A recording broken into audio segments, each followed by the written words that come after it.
வேரிலும் வேரிலும் சேமிக்கும் 9 விசித்திர மரங்கள் தெரிஞ்ச ஷோக்காவீங்க. அதை பற்றி பார்க்கலாமா வாங்க. அதாவது இந்தியாவில் சில இடங்களில் இருக்கக்கூடிய மரங்கள் தான் தங்கள் தண்டுகள்லையும் மற்றது சில மரங்கள் தங்கள் வேர்கள்லையும் நீர் சத்தை சேமித்து வைக்கிறது. அதனால் பார்த்தீங்கன்னா இத்தகைய மரங்கள் எப்பேற்பட்ட வறட்சியான சூழல்லையும் வளர்க்க முடியும்னு தான் சொல்லணும். அதை பற்றி தான் நம்ம இன்றைக்கி பார்க்க போகிறோம். அதாவது ஃபஸ்ட்டு பார்த்திங்கன்னா இந்தியாவின் மத்திய பகுதியில் காணப்படும் இதன் மரப்பட்டைகள் கனமாகவும் அழுத்தமாகவும் இருக்கும். இது வந்து பார்த்திங்கன்னா எப்பேற்பட்ட வறட்சியையும் தாங்கி வளரும்னே சொல்லலாம். இந்த வகை மரங்களில் சுமார் 5 to 10% வந்து மரங்கள் தங்கள் தண்டுகளுக்குள்ள நீரை நிரப்பி வைக்கும். தண்ணீர் நிறைந்த மரங்களின் பட்டைகள் வீக்கமாக இருக்கும். இதை ஓட்டையிட்டு கோடை காலத்தில் மக்கள் தண்ணீரை வந்து பருகுவார்கள். இது மருத்துவ குணமுள்ளதாகவும் அறியப்படுகிறது. அடுத்தது பார்த்திங்கன்னு சொன்னால் முள் இலவம். இவை வந்து வறண்ட இடங்களில் காணப்படும். தண்ணீர் வறண்ட நிலையில் இந்த மரங்கள் தண்ணீர் தண்டின் நீர் மூலம் உயிர் வாழ்கிறதுனே சொல்லலாம். இந்த மரத்தில் பார்த்திங்கன்னா இலைகளே இல்லாத நிலையில் கருஞ்சிவப்பு மலர்களை காணலாம். அது மட்டும் இல்லாமல் பார்த்திங்கன்னா ஸ்பஞ்சு போன்ற மென்மையான இந்த மரத்தண்டில் தண்ணீர் சேமிக்கப்படுவதாக தெரிகிறது.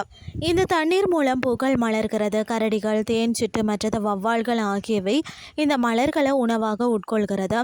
இந்த மரம் பார்த்திங்கன்னு சொன்னால் தனக்குள்ள ஈரத்தன்மையை தக்க வச்சு பூக்களை வந்து மலர வைக்கிறதுனே சொல்லலாம். அடுத்தது பார்த்திங்கன்னா ஜிவோடியா.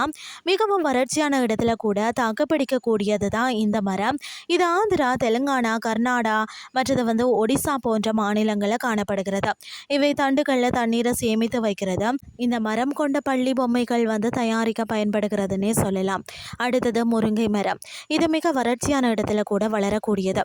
இதன் வேர்களில் நீரை சேமித்து வைக்கிறது. இதை வெட்டினாலும் இதன் வேர்களின் நீர்ச்சத்துக்கள் மூலம் மீண்டும் வந்து துளிக்கக்கூடியது.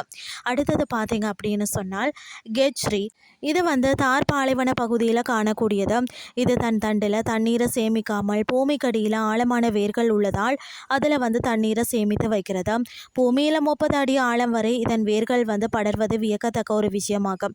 இந்த மரம் பார்த்திங்கன்னா மக்களால் பெரிதும் மதிக்கப்படும் மரமாகவும் 1730ஆம் ஆண்டு வந்து ராஜஸ்தானை சேர்ந்த பிஸ்னா இன மக்கள் பார்த்திங்கன்னா இந்த மரத்தை காக்க தங்கள் உயிரை விட்டார்கள்னு சொல்லப்படுகிறது. அடுத்தது பார்த்திங்கன்னா சவாய் மரம். இந்த மரம் பார்த்திங்கன்னா தன் அடிப்பாகத்தில் நீரை சேமிக்கிறது. இது வந்து கார்போஹைட்ரேட் வெப்பத்தில் இருந்து இந்த மரங்களை காக்கிறது. இதன் பிசின் ஆயுர்வேத சிகிச்சையில் வந்து பயன்படுத்தப்படுகிறது. மற்றது பார்த்திங்கன்னா பேய்மரம்.